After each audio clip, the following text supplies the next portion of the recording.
So welcome to today's webinar on moral injury through the lens of equity and diversity. Next slide, please. Next slide, please. This webinar is sponsored by the Northeast and Caribbean Mental Health Technology Transfer Center, or MHTTC, housed at Rutgers School of Health Professions and the Department of Psychiatric Rehabilitation and Counseling Professions. My name is Kathy, and I'm the project coordinator of this center. We'll be co-facilitating and introducing this webinar today with my colleague PJ Wenger. The MHTTC is funded by SAMHSA, the Substance Abuse and Mental Health Services Administration, to enhance the capacity of the behavioral health and other related workforces to deliver evidence-based and empirically supported practices to individuals with mental illnesses. Please visit the MHTTC Network website for additional information at mhttcnetwork.org. Next slide, please. And if you're interested in staying up to date with the events and products the Northeast and Caribbean MHTTC is providing, please sign up to receive our email communications. You can sign up at the bit.ly link provided on the screen. Slide, please. Following the webinar, you'll be asked to complete a brief survey. We value this feedback and use it to improve our activities and inform future activities. The surveys are also important because our continued funding is linked to the completion of these surveys. So we thank you in advance for your feedback. Next slide, please. We also want to let you know that this webinar is being recorded and will be posted to our website along with the PowerPoint slides in the next couple of days. Next slide. We encourage you to interact with our presenters during the webinar by using the chat feature. Please post any comments or questions you have in the chat, and I will collect the questions as we go and ask them of the presenter during the Q&A time towards the end of the presentation. During the webinar, our presenter may pose questions to you, so please use the chat feature to answer these questions. Slide, please. This presentation was prepared for the MHTTC network under a cooperative agreement from the Substance Abuse and Mental Health Services Administration, or SAMHSA. All material appearing in this presentation, except that taken directly from copyrighted sources, is in the public domain and may be reproduced or copied without permission from SAMHSA or the authors. Citation of the source is appreciated. The opinions expressed herein are the views of the presenters and do not reflect the official position of the Department of Health and Human Services, or SAMHSA. No official support or endorsement of SAMHSA or DHHS for the opinions described in this presentation is intended or should be inferred. I will turn this over to PJ, who will introduce our presenter for today. Thank you all.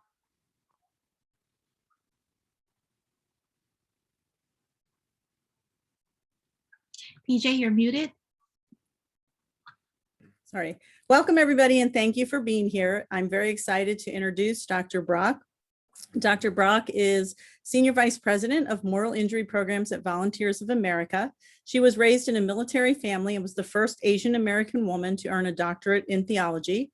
Dr. Brock was director of the Radcliffe Fellowship Program at Harvard University from 1997 to 2001, a fellow at the Harvard Divinity School Center for Values in Public Life from 2001 to 2002, and a visiting scholar at the Starr King School for the Ministry in Berkeley from 2002 to 2012. In 2012, she co-founded the Soul Repair Center, Bright Divinity School at TCU with Colonel Chaplain Herman Kaiser Jr., U.S. Army veteran, and directed it until May 2017. Her most recent book is Soul Repair, Recovering from Moral Injury After War, co-authored with Gabriela Latina, the first book written on moral injury. So with that, Dr. Brock, I turn it over to you.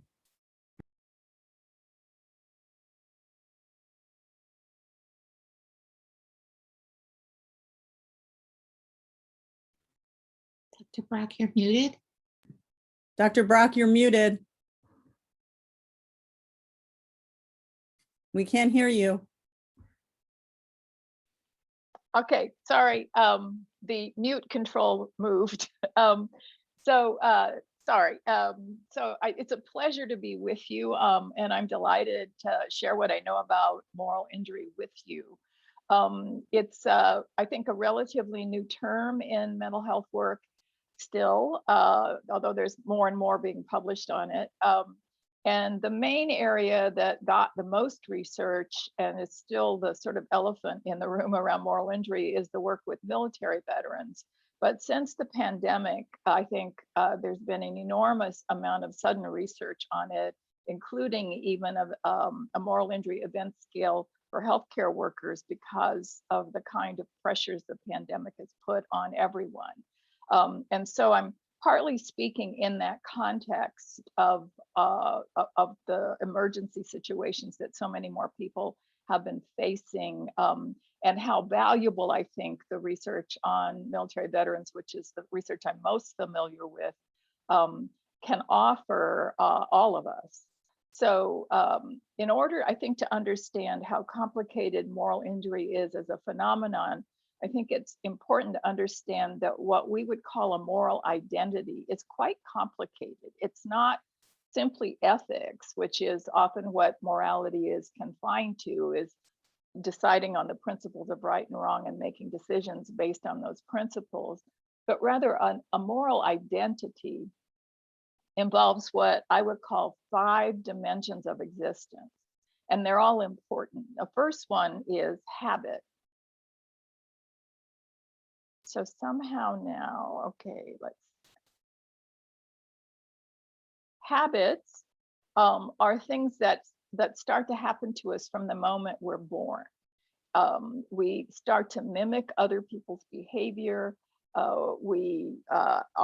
Our capacity for feeling other people's feelings is part of the development of habits, where we learn what gets negative responses, what gets positive responses, how people actually react to us emotionally. All of that happens before we even really have language. And it becomes a kind of body memory that we develop habits of behavior just as our bodies automatically do things. And those patterns are learned from repetition training and emotional reinforcement. And a lot of what we do in daily life is moral habit. So if you, for example, are standing in a line and somebody steps on your foot, if you had tripped and hurt your foot, it would be sort of morally neutral. You might feel sort of stupid for hurting your foot, but it wouldn't affect you in a moral kind of way usually. But if you're standing in a line and someone steps out and actually steps on your foot and causes you pain, and that person just looks at your foot and turns around and turns away, you would probably make an implicit moral judgment that something is wrong here. Because the normal habit of behavior that most of us learn is when we do that, we say, "Oh, I'm so sorry, are you okay?" Or we find some way to restore a harmonious relationship because we somehow disrupted it, even with a stranger. So often that kind of behavior is just slotted as etiquette or just decent behavior. But it's habit. It's not something we have to think consciously about in our daily interactions with people. We are just thoughtful and kind in ordinary ways, but habit has moral content when it's violated. So I think that's really important to know, because 90% of the time we're just on autopilot for being moral persons. The second element of being a moral person is a meaning system. And there are a lot of varieties of meaning systems, and somehow we manage in a society as complicated as ours to have various moral meaning systems and still somehow be able to communicate and interact with each other. And that's partly because meaning is how we orient to reality. It's how we treat other people. And it's learned through the language we acquire and our ability to use what we're taught as a filter system to take in that reality. So we get about 1 billion pieces of information a day through our perceptual system in our brain, and most of it we pay no attention to. It's not important. A meaning construct is what tells us what's important.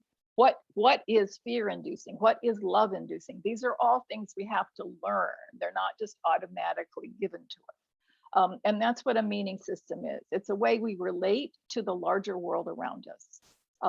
And that larger world in most meaning systems includes the entire cosmos. What do we think of the stars and the moon cycles, as well as how we treat our pets and our children and each other. Rituals are one way, habits of meaning, that the courtesies I talked about that enact those meanings constructs. We don't think that we're enacting them, but they are meaning constructs that guide how we understand the body, nature, other people's behavior, and our own behaviors. And often for people, that involves a community that constantly reinforces the meaning system through ritual practices called worship or religion. For other people, it's a philosophical approach. They may not be religious at all, but everybody has some sort of meaning construct, or we couldn't function in reality. And then there's a third category that's related to meaning constructs, but are the hard walls around a meaning construct that's a moral meaning system that you cannot cross. If you cross those hard walls, you put yourself outside of a respectable society. You put yourself in a criminal class or some other place that's not where moral people are. And those are usually laws. In our modern societies, we call them laws. In the US, of course, we have the Constitution, sort of the bedrock set of things that are, when people swear service to their country, they swear an oath to the Constitution. That's the wall that you may not cross. In Judeo-Christian traditions, it's often the Ten Commandments or something like a golden rule. And in Buddhism, there's a whole list of things that you're supposed to adhere to in order to be doing the right practices of Buddhism. And they're usually claims that are universal. Those rules are not understood to be culture specific. For example, murder is something that is, most people would say in almost every society, there's some kind of restriction on killing another human being that puts you outside of normal society. So the way murder is defined, it may differ culturally, but there are these hard rules that are really important for people understanding that they're good people. And then there are rituals, and rituals that are habit forming also deliver the meaning system that the ritual is enacting. And the ritual takes place outside normal, ordinary experience and time. It's not the same kind of sense of time as you go to work at a certain time, you do your job and you go home. Ritual creates its own space in time that's outside of ordinary time, where things get enacted, like the story of how a faith was formed, or a season of something that happened in the history of that faith that is enacted. So right now, Muslims are in the ritual space of Ramadan, which is a month long and involves spiritual discipline and fasting that reminds people about being generous and about having gratitude for the things that they have, and all kinds of things that happen in that space of Ramadan, which is very not normal because most of these people eat during the day. And so for an entire month, not eating during the day puts you in a liminal space, a special time and place. And in that special time and place, often the ideals or values of a tradition are enacted in a kind of form that makes you aspire to them. So you may not be perfectly generous, you may not be perfectly grateful, but in a worship space, you enact those values as if you really held to them. And that kind of training and ritual can actually move you deeper into those spaces of being a better person. And then ritual also not only gives you a reality to aspire to in terms of the highest ideals you might have, but it also is a space often where things that are chaotic or difficult to handle are handled in a way that helps you integrate them rather than be afraid or try to deny them. And usually those areas of ambiguity, change, difference are things that are huge events like death, birth, sex is also very powerful force, illness, greeting a stranger, understanding gender. These are major things in human existence that have a lot to do with who we are. And ritual is one place where those powerful forces are handled so they don't cause destruction. And so you can see here, these are 3 examples of ritual. The first one is a bat mitzvah. It's a bar mitzvah, it's a boy, it's a female, it's a bat mitzvah within Judaism, which marks 2 things. It can mark the transition to being an adult religious person, a kind of person who has all the skills that enact the faith. So they read from the text in Hebrew, and they demonstrate their adult relationship to their tradition.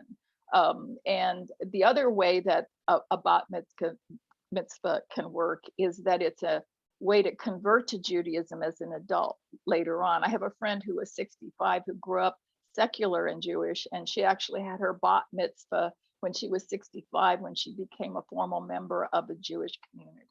So it has 2 purposes, but it's a transition. It's a sort of place where a transition is sort of awkward, and they have a formalized way to make it formal to say, yes, you really now belong to us in a full way.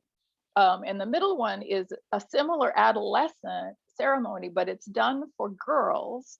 This is a Southwestern tradition. I think the Apaches do it, and there's several other tribes that do this kind of adolescent ritual for girls. They do it also for boys, but it's different. For the girls, they have to prove they're strong by running a lot. It takes days, and they also have to end the ceremony, and this is the end where they cook ritual food, a corn cake that's a symbol of what a woman does in her life.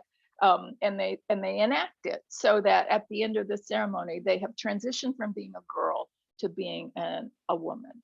And then the final one is a baptism, a Christian baptism, in which an adult person who has chosen to convert or to confess their faith in Christianity is then taken through a baptismal ritual that then means that they are now a full-fledged member of the community. And all of these processes have to do with how they are now assenting to the values of their new role through a ritual process.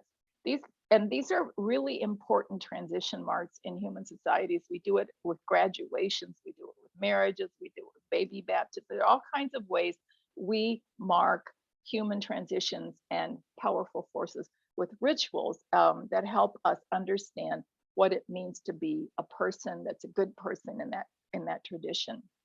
And the last thing, and this is why moral injury is so important to understand, is that experiences of reality often deeply challenge our meaning systems and our moral systems. So when reality is reassuring, it can lead to creative and wondrous and curiosity inducing and resilient maintaining experiences, but it can also become so chaotic that it becomes traumatic or completely fractures the meaning system that you thought you knew oriented you to the world.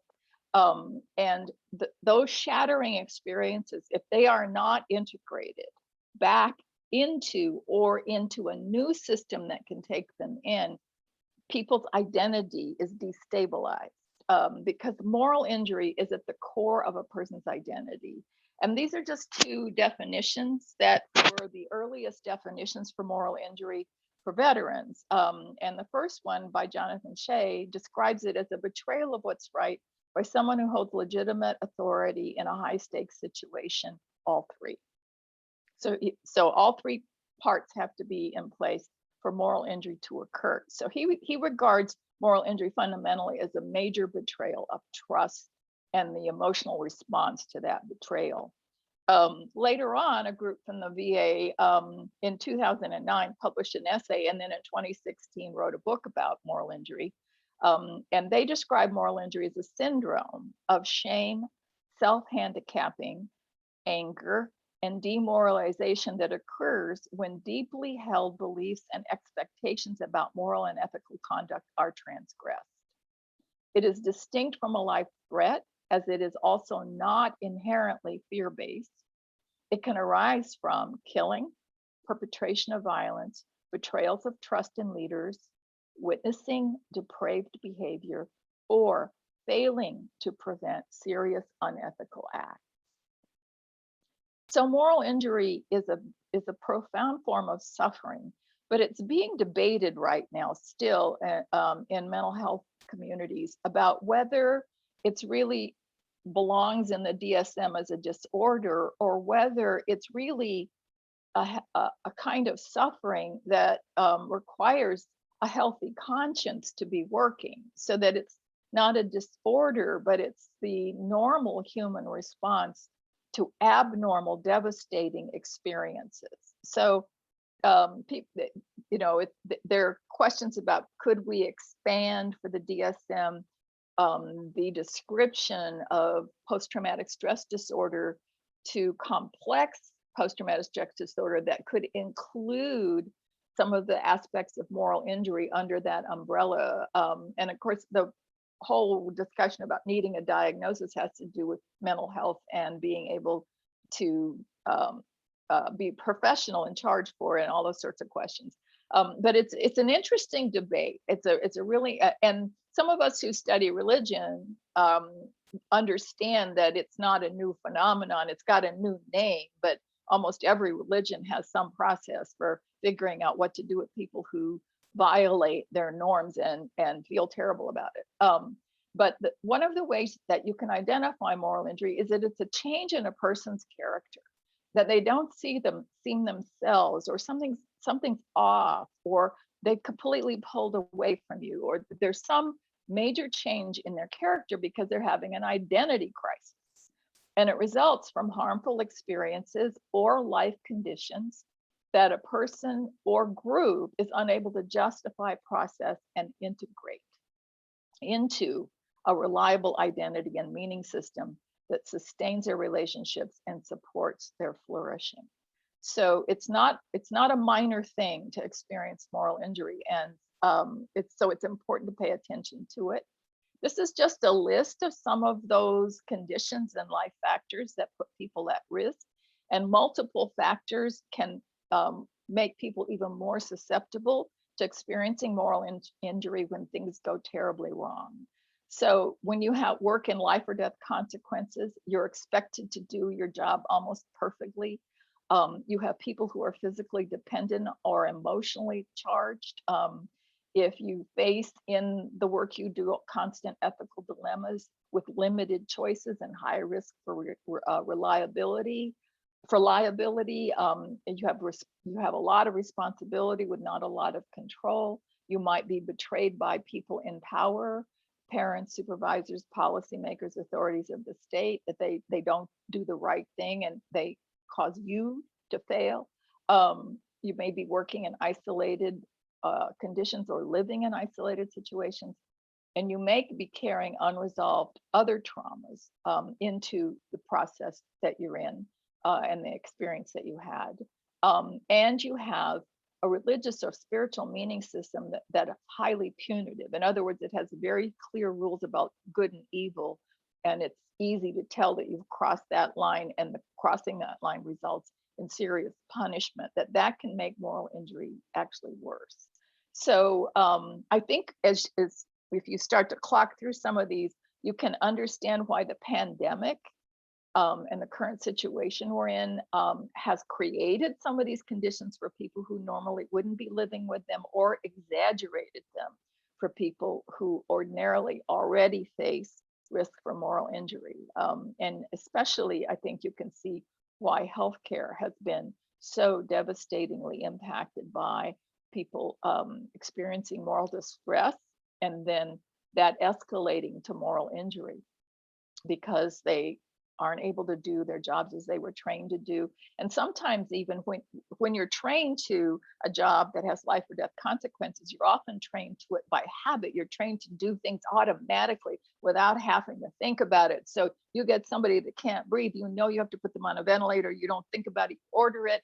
But in a situation where you have too many people and not enough ventilators, you actually can't move on automatic pilot. You actually have to stop and ask yourself, who can I save?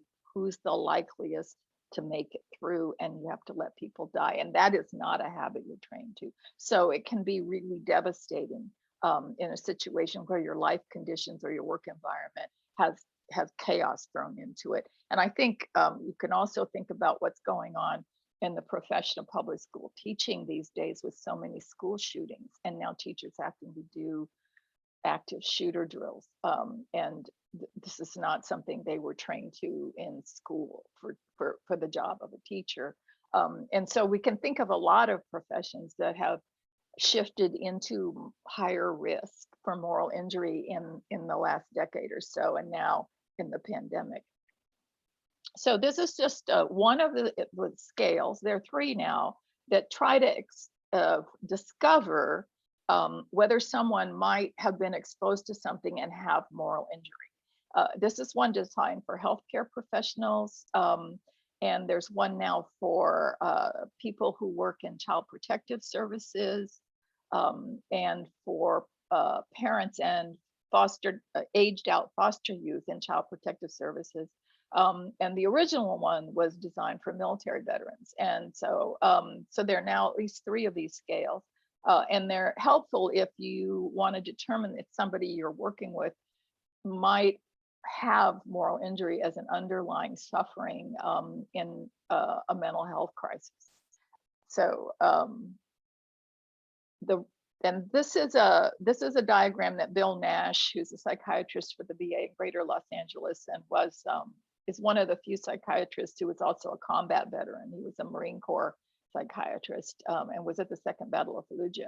He has created this Venn diagram to explain why moral injury and PTSD aren't the same thing, but they share certain things in common. And so you can be thinking that you have someone with PTSD and you're treating them for PTSD, but you may not see that what they have is moral injury. And there was a study done in the Minneapolis VA with veterans where they had one group going through PTSD treatment with that diagnosis, another group with that diagnosis, but also going through a chaplain-led moral injury program. And they demonstrated that if you address moral injury, it actually improves the treatment outcomes for PTSD, which is why I think mental health professionals need to understand moral injury, that you may have somebody who's not doing very well, and the underlying cause may not be that they have a more serious case of PTSD. It may be that they're experiencing moral injury but don't know how to talk about it. So moral injury is not PTSD because it's not necessarily fear-based. A person with moral injury may feel anxiety and dread, but the main emotions that determine moral injury have to do with what are called the moral emotions, like sorrow, remorse, regret, guilt, shame, embarrassment, a sense of alienation, isolation from decent human beings, humiliation, dread and anxiety, despair.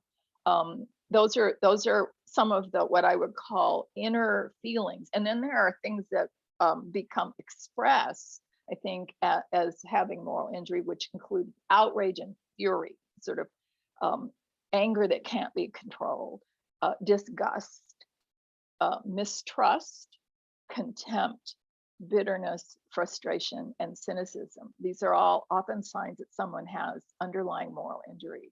And this is another Bill Nash diagram, which he explains that all these dimensions are part of moral injury. So the emotional repertoire somebody's carrying that have all those moral emotions built into it, the way their relationships have been broken or damaged, the way their self-concept works, which is that I'm not good, I can't be trusted, I don't deserve to live. Then there's the concept of the world with the broken meaning system.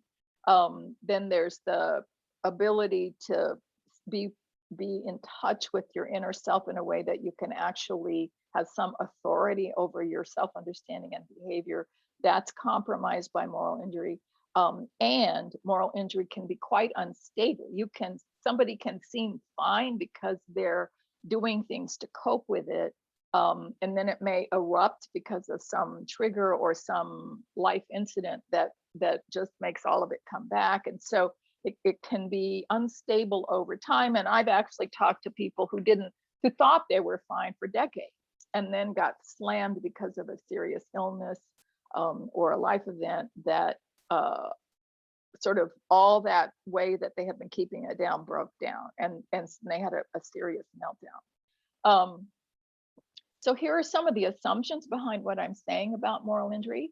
One is that it's a human condition to be born moral, and I'm saying that as a theologian, but it's also what Bill Nash, a psychiatrist, and Brett Litz, a psychologist at the Boston VA, who all of them research moral injury, and their work on moral injury is what brought to them to this conclusion that it's a profound form of human suffering, because we're born moral. We're born to need to be moral to maintain our relationships to reality and the people we love. And when reality is chaotic and unsafe, we have to figure out how to manage it with collective moral meaning systems that sometimes become multiple. And most of us have more than one moral meaning system, because what we do with our families and what counts as moral behavior may be quite different from what happens at work or on the subway or places like that. So, but when reality gets too chaotic and unsafe, even our multiple meaning systems can break down, because our identity breaks down. So moral injury is a devastating and ordinary, I would claim, human experience of moral failure, and not a disorder. And yet it's a profound form of suffering. It's related to trauma and can be experienced alongside it with PTSD, but it isn't the same as either of those things. You can actually have moral injury without having had an actual trauma. I know an Air Force pilot who worked during the Cuban Missile Crisis, whose target was Moscow, who his moral injury 40 years later was, how could he have even imagined starting a nuclear war at the age of 23 as a married father of 2? What kind of person does that? And he was having a major moral crisis from just imagining doing something which he was never asked to do. So it isn't, he didn't have trauma. He didn't have that kind of trauma from having experienced terror. He just had a moral meltdown because he was willing to do something he now cannot imagine a decent human being being willing to do.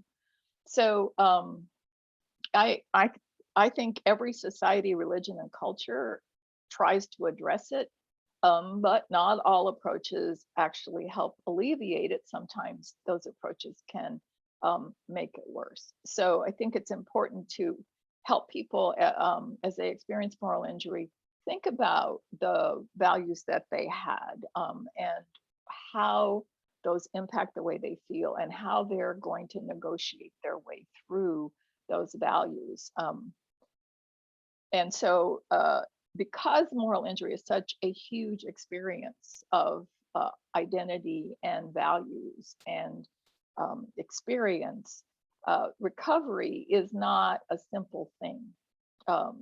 It's probably a lifelong process if the experience was extremely shattering, like having to do a lot of killing in a war. But it is possible for people to recover and integrate those experiences. That it's not that the experiences are forgotten or that the feelings of shame and guilt just completely disappear. But once a person begins to externalize those stories and experiences and process them and think about them and reflect on them, they begin to be able to put them in perspective in the picture of the life that they have as an incident or an event or an experience that now informs their life, and can give them a kind of wisdom about their life without the feelings driving their behavior.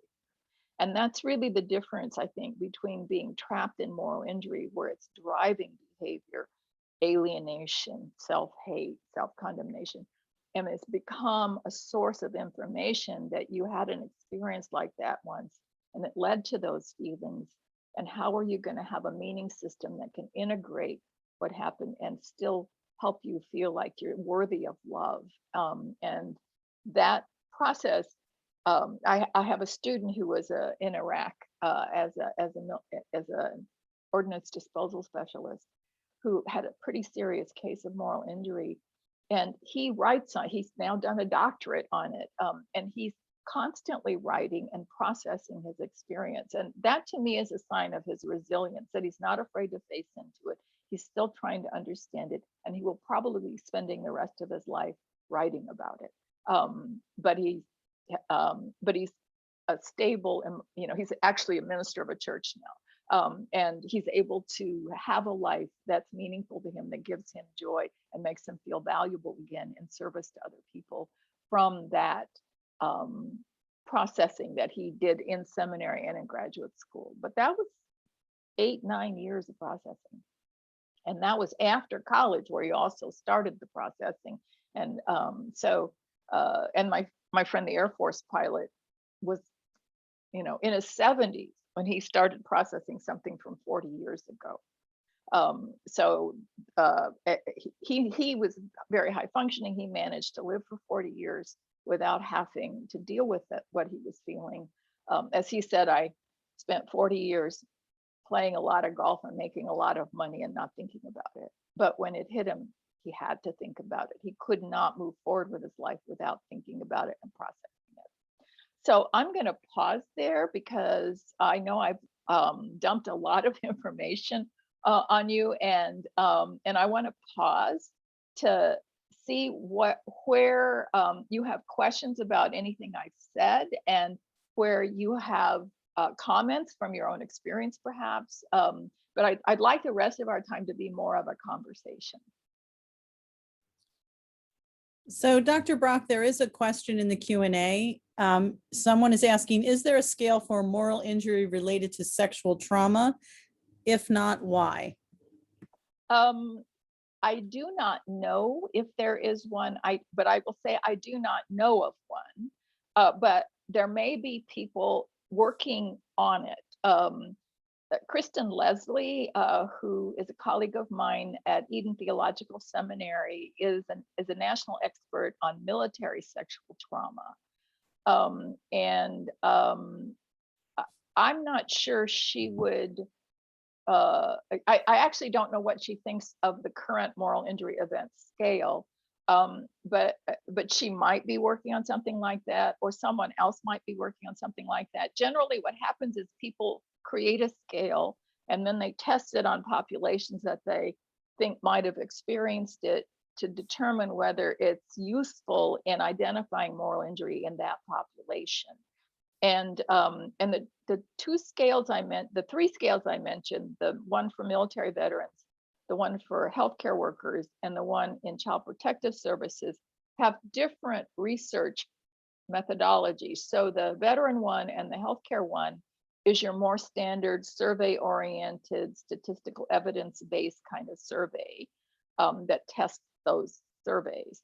The one in child protective services that Wendy Haight, the professor of social work at the University of Minnesota, developed is she took those criteria from the military one and adapted it to kind of experiences that people in child protective services are exposed to, and used that survey to create a set of questions for qualitative interviews. So her methodology was not quantitative, but qualitative. And so that's how she demonstrated that moral injury existed in child protective services, was by interviewing parents and social workers and aged out foster youth to identify what their experiences were and whether they would identify them as morally injurious. So I think that could be easily transferred and done with survivors of sexual abuse and other kinds of trauma. I would say that Jonathan Shea, the first definition I mentioned, who's sort of the originator of the term moral injury, worked with Judith Herman there's a sort of cluster of trauma experts like Jonathan Shea, Judith Herman, and Bessel van der Kolk that all knew each other and worked together in the Boston area. And Judith Herman's book, Trauma and Recovery, which addresses sexual abuse and rape,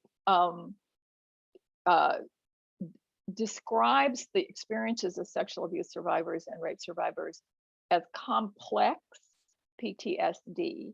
And Jonathan Shea actually thinks that what she is describing as complex PTSD is actually moral injury. So, so there are sort of ways in which this thinking is evolving around the other kinds of experiences of trauma. So it's a really great question. It's a long answer. Basically, I don't know of one, but I think it's highly likely that it's in that population. I know I had a student in a class I taught at Union, an intensive class I taught at Union Seminary several years ago, that was looking at populations of women who might have had necessary abortions that they didn't want to have, and whether there was moral injury there as well, or even in those who chose to have abortions but were conflicted morally about it. So as I said, I think that the religions have sort of recognized this as a problem in their communities for a very long time, that mental health is now beginning to look at conscience and moral injury. It used to be that if you had guilt and shame, they just wanted to talk you out of it because they were regarded as neuroses. And I think what veterans are insisting, and I think they're right about this, is if you throw people into horrifying conditions and they come out feeling horrible about them, it is not a neurosis, it's a normal human response of moral conscience to devastating experiences. So do we have any more comments or questions? Yes, we do. We have another question in Q&A. So any suggestions on manuals, workbooks, and or treatments for MI specifically targeting guilt and shame? That's a great question. I don't think particular moral emotions are lifted out of a whole cluster of them and treated separately. Because it's also Joseph Currier, who's a psychologist at University of Alabama, who studies moral injury and religion and other things really carefully. He says your brain doesn't distinguish, if you look at MRIs and things, your brain doesn't distinguish guilt and shame. They look the same if you look at a person's neurological system. And so the way we articulate things in language may not capture the full extent of them. And it may be that a person who's feeling guilt and shame may also be feeling humiliation, anger, and a whole bunch of other clusters. And so I don't think people are trying to separate them out. But I know that certain people who look at them do that. It's the same way that that forgiveness has been lifted out as one resolution for moral injury. But what's interesting is the veterans that I've worked with who are processing their moral injury rarely use the word forgiveness.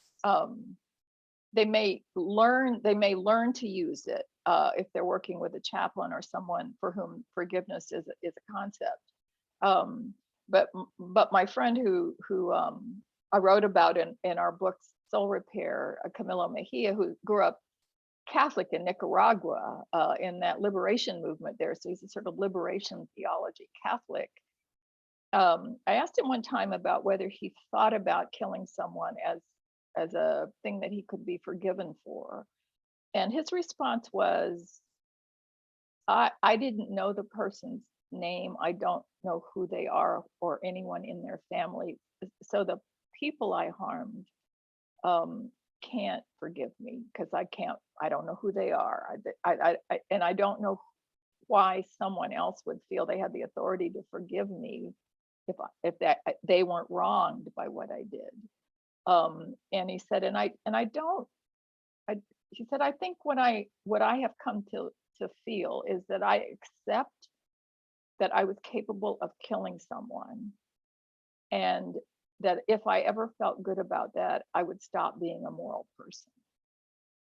So I've learned to accept that as information about my life that gives me motivation to want to live a life that serves others and maybe makes up for some of the harm I caused. So he just sort of avoided the word forgiveness. So I think it's what I found is that if you just let people bring their own language to their own process, that's what helps them begin to sort it all out. And I will say that the film Almost Sunrise, which is a documentary about two veterans who have moral injury, that one of the veterans, they walked across from the country from Wisconsin to Los Angeles to process their war experience. And the one of them was pretty much helped by it and went home, but the other one was still unresolved. And he wound up going to a yoga workshop. And then he wound up talking to a Catholic priest about forgiveness.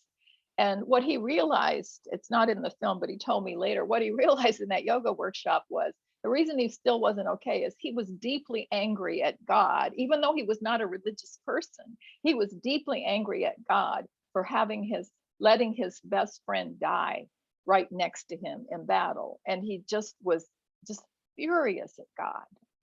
And he realized in the yoga workshop that he needed to forgive God. So that was a whole twist on forgiveness I hadn't ever even thought about. But he talked to a Catholic priest, and the priest led him through a ritual of forgiveness. And then he felt fine, or not fine, but he felt resolved about the thing that was keeping him from going home and feeling okay.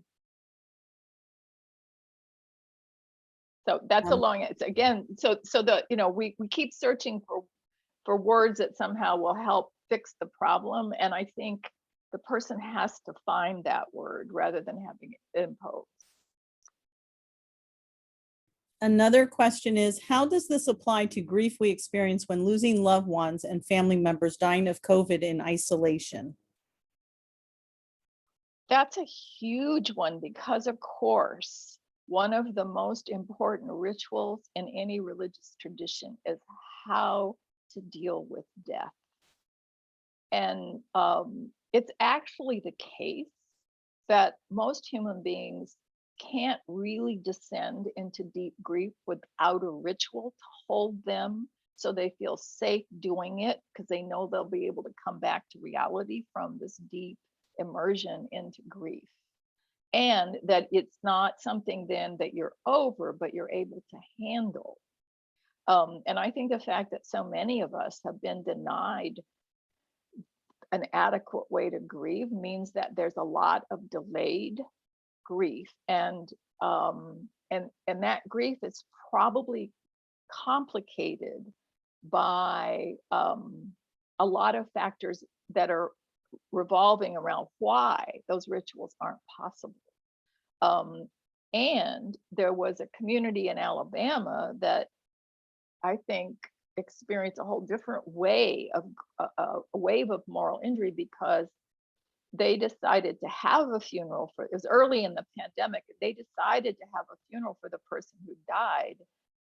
And then a huge number of the people who were at the funeral got COVID. And so they had more death, which is the flip side of not being able to grieve right now, is that you could wind up feeling even worse if you try to do it.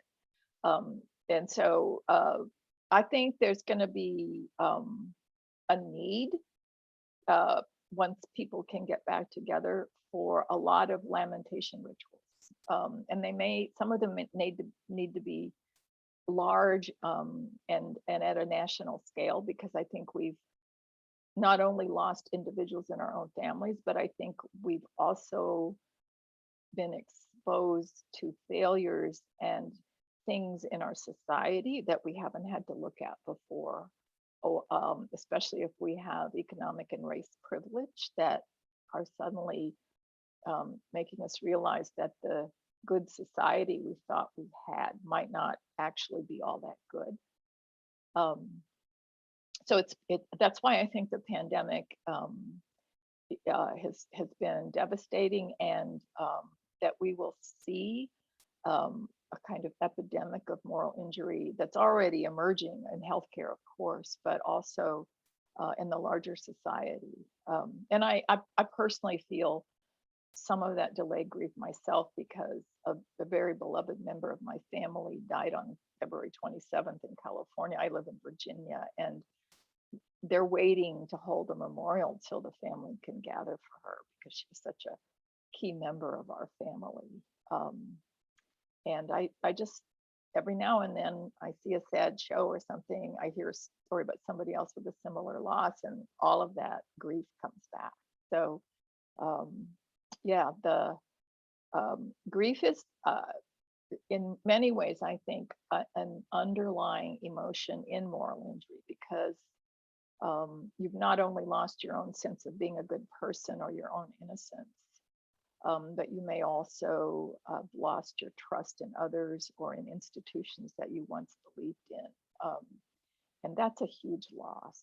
It's a loss of meaning and identity that is enormous. And so some people will go into despair, others will go into toxic anger. There are a lot of responses to that kind of moral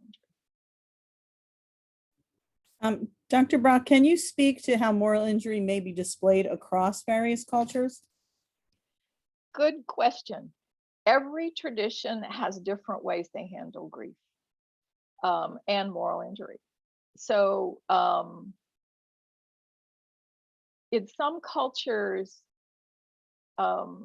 people won't even talk about it unless they have a ritual to process it.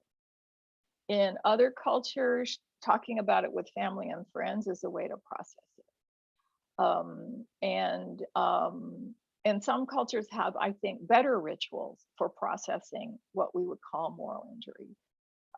So I think it varies a lot. And I also think in the United States, especially, and this is true in other places, but the country I know best is the United States, that there are different populations with different histories of trauma in relation to the dominant culture. And trauma can be transmitted from generation to generation. So if you are African American and you know anything about your family history or the lives of African Americans in the United States for 400 years, you are probably carrying some of the legacies of that history in your own flesh and family. And if it hasn't been adequately processed, it can be an actual experience of trauma in your body that you carry forward. And that affects your capacity to be resilient. It affects your capacity to process new insults, new traumas that can affect you again. So I think, and in my own East Asian culture, talking about your feelings or traumas is sort of not really done. People intuit from your behavior, your silences, your weeping, or some sign that you may be in emotional distress, and they will do kind things. But the explicit, I have a problem, I need to talk about it, approach to suffering and trauma is not really how my mother, for example, who's Japanese, that's not how we handle those sorts of things. And I'm not saying that what we did was better or worse than another culture. I think it's just important to understand that cultures differ. There are some cultures in which the whole collective body will process through ritual one person's trauma. They will just do it. They will do it with exorcism or spirit visits or other things. And in my own case, when my Japanese mother died of a very disfiguring cancer at 55, I actually had been in a women's group that use letter writing of unfinished business with people as a way to process some of our own traumas. And so I sat down the week she died because I was depressed, and I'm rarely depressed. I wrote her a very long letter that started with everything I was angry with her for, and then all the things that I would miss about her and was grateful for. And after sobbing for about 2 hours writing this letter, she came and visited me in her physically whole body.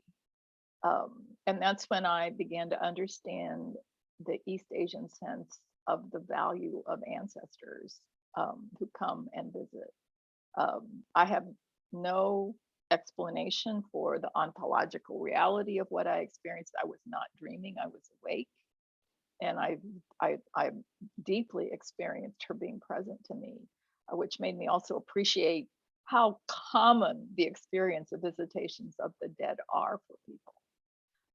Doesn't happen for everyone, but in a lot of cultures, that is how people are comforted. And in a Buddhist funeral ritual, it's often not the case that people talk about the dead person, but they talk to the spirit of the dead person to do all their unfinished business so that spirit can be released to go on to the next phase of its life. And I think there's some wisdom in that. So yes, the culture is very considerably, and the history of how those cultures have been treated where they exist in the United States has something to do with how much they have to process every time something happens to that community. Okay, another question. Would you say that people who have embraced extremism use intense self-justification to prevent negative feelings of moral injury? Yes, and I've actually just written a piece that'll be published in the Christian Century about that exact problem. I think I'm a Christian theologian, so I'm saying this from some knowledge. I spent my I was raised in a Buddhist family till I was 6. I was moved to the United States to a military family, and I spent every summer in August going to Southern Baptist revivals until I was 13. So for 7 years, I was involved with evangelical Baptist traditions in the South. And that kind of Christianity never made any sense to me, partly because the emotional individualism of going forward and the weeping and all that was like so not Japanese. The sort of reserve of a Japanese person was not to make a spectacle of yourself emotionally. So I couldn't relate to that, but I also couldn't relate to the idea that I was so bad that what God did to Jesus is what I deserved. So I just never could, the Christianity just didn't make a lot of sense to me. And what I've realized since then is that the kind of theological tradition that tells people that they're originally so bad and helpless that there's nothing they can do themselves, and that someone else had to take the blame and take the punishment so that they could be loved by God, actually starts with the premise of moral injury, that they are bad, that their worth and their identity is broken, and that it has to be made whole by someone else, because the magnitude of how broken you are is something you couldn't fix yourself. And so that theology, it's called the atonement, the atoning death of Jesus, that Jesus died for your sins, is very common in Western Christianity. It's not just evangelicals that believe it, plenty of other kinds of Christians believe it. But I think the more narrowly you're captured by that idea, because you're traumatized, or you are traumatized by the idea, you come with trauma or that's unresolved, or you are traumatized by that process, the more you're afraid to challenge it, the more it's built on a system of fear rather than giving people confidence in love. And so I think that it's therefore not an accident that it's a very conservative far right evangelical Christianity that sort of fuels the kind of extremism we're seeing right now politically. It isn't that there aren't Christians there are Christians that believe that Jesus died for their sins that don't get caught up in the far right conspiracy theory process, but I think it's because they actually do believe they're loved and they don't need to hate anybody else because they're supposed to love everyone, and they're just not trapped in fear. Because I had a Baptist minister in high school who was a fundamentalist who was one of the most loving people I know, and I actually asked him to baptize me because I wanted to be like him. I wanted to be that loving. So it's not that the idea itself is the problem, but I think when it connects with a social system or trauma or inherited or trauma experiences that reinforce that that fearfulness of needing something to save you, and that you can't let it go because any doubt or any information that's rational or scientific that might challenge it is going to challenge your very identity and being and safety, means you have to really lock into it. And you can be that way about the political ideas that also go with it. Okay, we have another question here. Any suggestions for dealing with raising grandchildren who are dealing with trauma in their lives? I am doing this with 3 grandsons, one who is now a Marine, but also my other 2 are still in school. My daughter and 1 grandson are the same age and are sophomores. So any suggestions for dealing with raising grandchildren who are dealing with trauma in their lives? Yeah, I think it's really important to try to be a non-anxious, loving presence. And in moments where you have a possibility of a chance to talk to them without other people hearing, or a safe place to have a conversation with them, and they seem open to it. You always have to, it's like with kids, I know this, you just have to wait for the opportunities. You can't like make opportunities and then expect them to perform. You have to sort of wait. But you can ask them neutral questions like, how are things with you? How has it, just how has it been? Or if you notice something that they seem to be preoccupied with, what's interesting about that for you? Or what's scary about that for you? That you just ask sort of, not what's wrong with you, not judgment, not questions of evaluation, but questions of curiosity and wonder about how they are. Sometimes they will start talking to you. It was just one time I had that opportunity with the relative that died on February 27th. Her children are she's a cousin, and her children are my cousins, but they're more like nieces and nephews. And her daughter was about 4. Her mother was diagnosed with cancer when she was 2, so they didn't tell her. But she was clearly acting out anxiety in ways that I thought meant she picked up on emotional things happening, even if she didn't know why. Like she was stealing valuable things from her parents, and so her mom was worried she was raising a thief. And I just thought, no, she's sensing something isn't right, and she's holding on to you by holding on to these valuable things.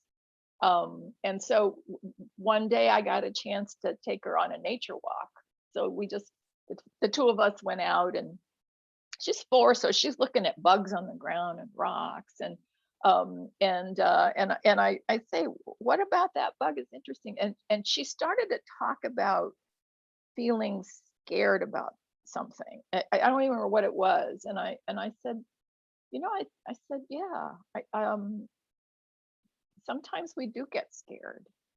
And so she talked a little. She didn't talk about her family at all, but I just sort of let her talk about being scared and what other things scare you. And we sort of started listing things that might be scary. And then what could we do if we're scared? What is our safety or security? What can we do if we feel scared? And I don't, I go talk to your mom, or go talk to your older brother, or get a dish of ice cream so you'll feel better. And we sort of clock through some of those things for what a 4-year-old could say.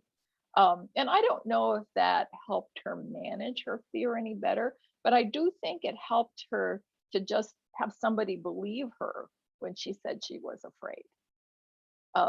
And I think that's the hardest thing that to do sometimes, when you want the person to feel better, to not take in that they don't feel better, that we can't, and we really can't fix that they don't feel better, but we can listen to why they don't feel good, and just taking that in. If they're angry, just letting them be and say, yes, I can feel that you're angry. That validation of how they're feeling and the validation of their experience can go a long way to helping them feel that it's more real, that it's something that they can see, and it's something they can think about and process. And it's really that processing that helps people recover their resilience. Thank you, Dr. Brock. Another question. Can you speak to post-traumatic growth and how we can foster it after moral injury? There are lots of things that we worked with our veterans on how to do that.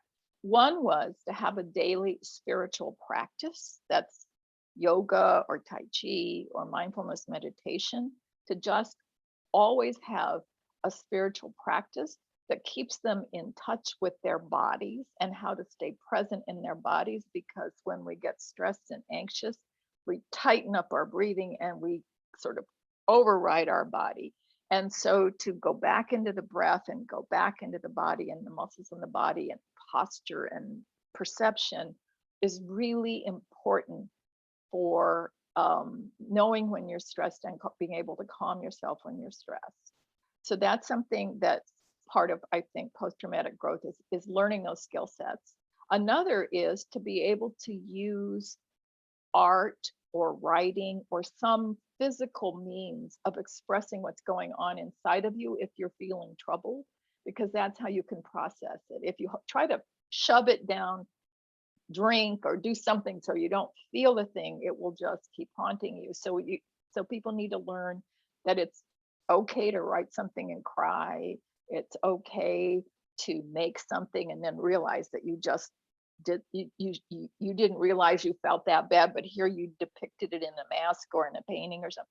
So the use of the arts is important. And then the other thing is to find participation in group activities that give you joy. And that can be lots of sports for a lot of people is where they enjoy doing something.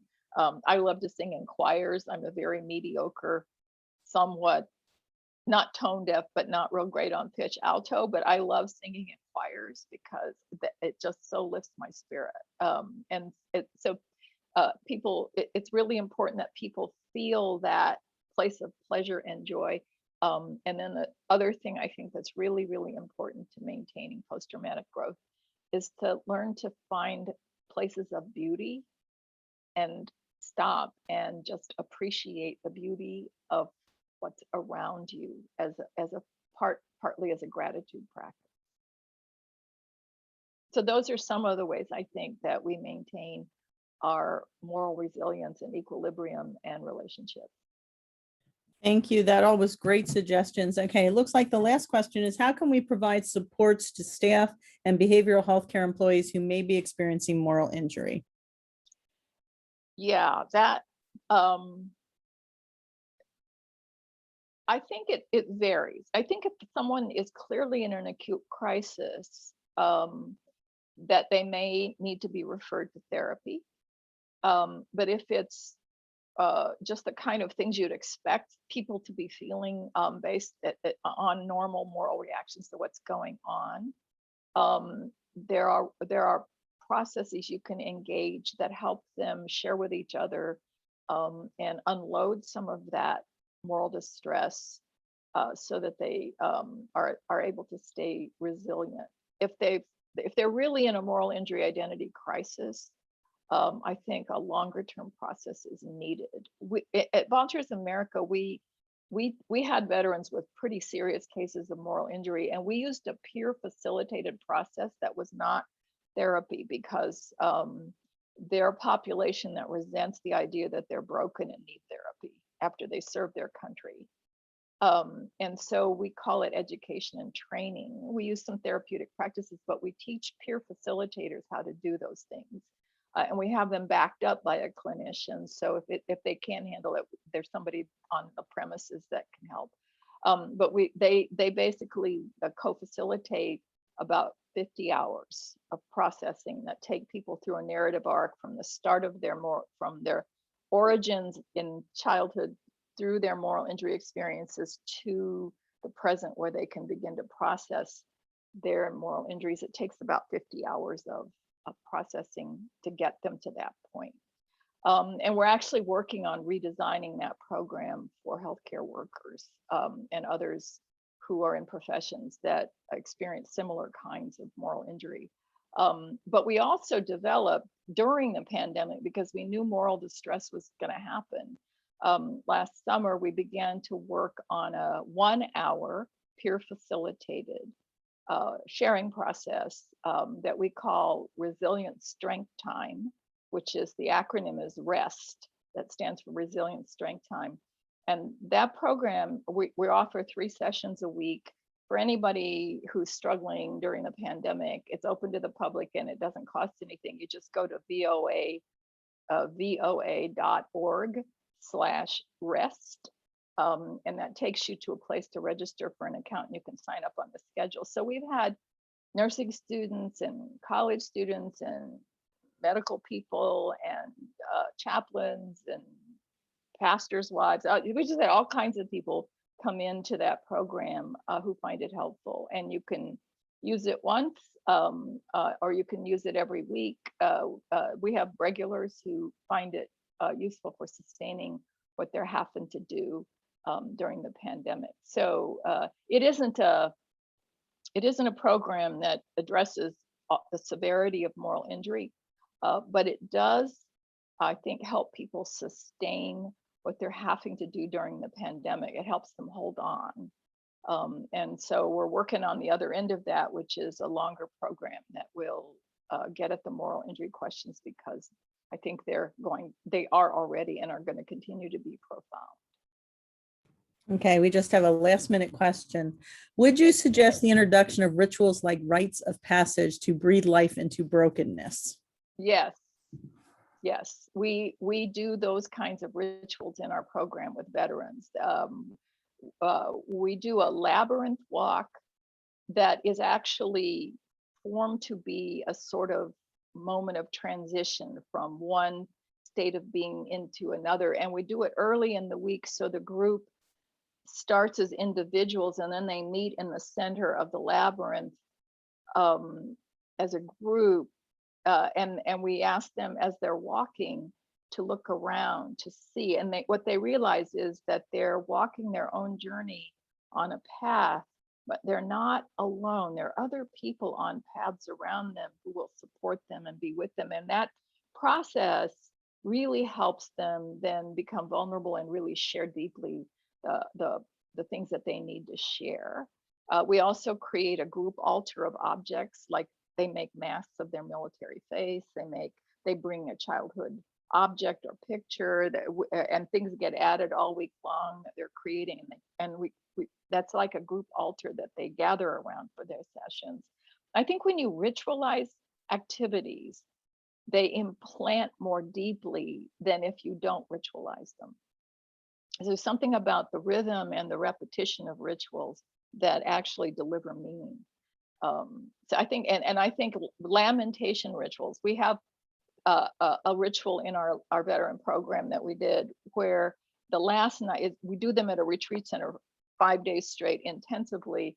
But on the last night that they're together, we had some that were once a week, but the last night that they're together before the day that they do their final goodbyes and transition out, we created a ritual at the request of the first group we ran, so that they could make lists of all the things they now feel finished with and want to let go of. And they wrote them down on a piece of paper, and we have a real fire, and they read their list to say goodbye to those things, and then they put the paper in the fire and let it all go into wherever it needs to go.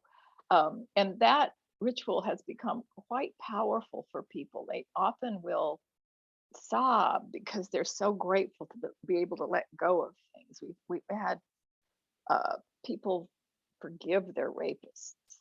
We've had, I remember one woman who, I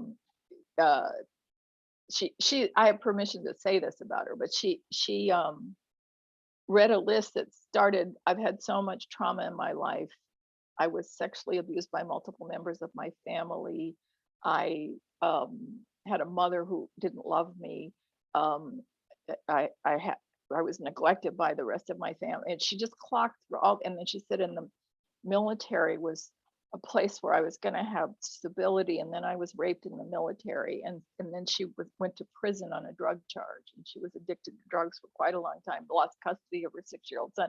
She clocked through all of this trauma, and she said, so I've had so much trauma in my life that I didn't feel like myself if I wasn't in pain, and pain was my comfort. And I learned this week that I don't have to carry that pain. I do not have to be in pain. So I'm burning my pain. And she put that in the fire. And 2 years later, I met the adult son she'd lost custody of that was back in her life, along with her 12-year-old other son that she was raising when she came to our program. And the older son pulled me aside and said, I know this program is for the veterans, but you need to understand it's also for their families, because my mom was so different when she came home from your program. He said, I think it saved our family because she stopped being mean to us, and she actually would listen to us and talk to us. And we're like happy now. It's like he said it's like a miracle in our family. So that ritual, I think, for her was really important and powerful for her as a thing that let her let go of all that she had been carrying, that she had been inflicting on her children. So rituals are really powerful, and I think they're very important. So we have a question based on that answer. I am working on a 6th grade rite of passage. Where would you suggest I start? That's a great question. I think it would depend on what their traditions were. I mean, some traditions, Catholicism, a lot of Native American traditions, Judaism, have very clear adolescent rituals of passage. So I think you need to know the population you're working with and what they already bring to the table on that. And if it's an eclectic group, like it's some 6th grade public school class or something, you might actually have them contribute and talk about the traditions that they come from, or what does their family do, or what, and ask them to invent one for their group as a collective, rather than imposing something on them that might not work for them. Because I think there's some traditions that don't have adolescent passages, and there are some that do, and they, a combination of the ones that do might be kind of a cool thing for a group to invent together. So I think part of the joy of a ritual is that everybody feels included and they feel like it's theirs. And so I think if it's all one tradition, I think there's probably something in that tradition you could borrow or adapt and use. I know that's not a very specific answer, but I think trusting the people you're working with to help you figure it out is a good way to approach creating a ritual that doesn't exist yet. Thank you, Dr. Brock. I think that answers all of our questions that we had from our participants today. We certainly appreciate the delivery of your information. And just to let everybody know, if you can click on that link in the chat box to complete the survey. Again, like Kadi said, that is tied to our funding so that we're able to provide these webinars free. And so we certainly appreciate Dr. Brock taking her time and being with us here today, and all of you taking your time to be with us here today. And we wish you all a lovely day. Thank you. And I just have one more advertisement, which is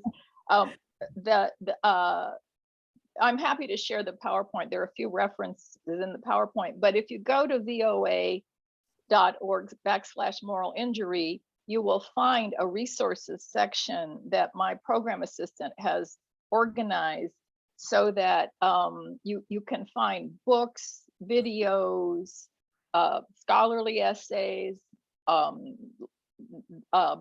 articles, collections, anthologies. There's a massive amount now out there available on moral injury, and it's organized by veterans, clinicians, ministers, general public. So you don't have to read everything to figure out what you might be looking for.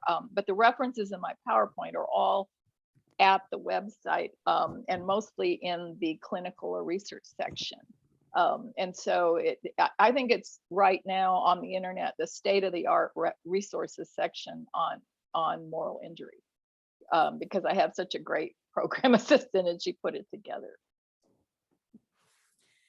And Dr. Brock, everyone in the chat is saying thank you so much for the informative, great presentation. So thank you again, and everyone have a great day, and be sure to look up the information that Dr. Brock said at voa.org.